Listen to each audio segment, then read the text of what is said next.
We're going to sell. Everything's going to be all right. Don't worry, my lovely wife, who's been really patient with me. Once I sell the business, everything will be great. Don't worry, staff who have stuck with me, even though I've been painful for the last 3 years.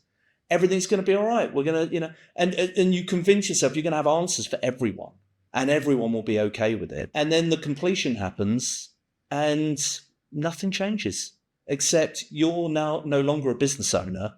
You're a paid employee of your own company. So emotionally, you then have to go through a letting go process. You then have to go through, this is no longer my business. I no longer make the calls. In fact, there's someone else making the calls. I don't really agree with the calls they're making. So it is a really challenging thing to go to. And the next normal question is, well, why would you do it then? I have a lot of questions in my head right now, but that is one of them. And the reason you would is that it doesn't have to be that way. Right. And that is why I am doing what I am doing. I'm doing it to change that, to re-engineer it so that none of that happens. I don't want people burning out. I don't want people selling their business to an owner that is going to make the wrong calls or not make the right strategic calls.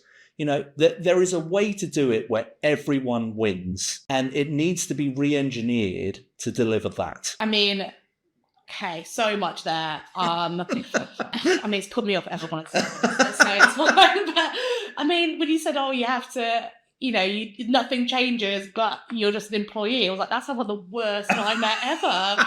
And having someone else run it badly, no thank you. Well, you had a nice little press release, Right. Thanks. I mean, surely the big cash sum in your bank account must have helped a little bit. The cash in the bank helps. Right. But look, at the end of the day, we as human beings are not all fighting for more money, as that is what utopia looks like. Yeah. Financial stability is important. And from an anxiolytical point of view, we all get anxious about financial stability.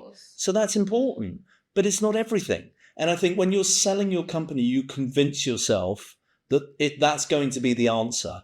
And you realize very quickly that there's more to life than just, numbers in a bank balance. And I think you mentioned something earlier, which really, I think, stood out, is that you're tied to your business in terms of identity.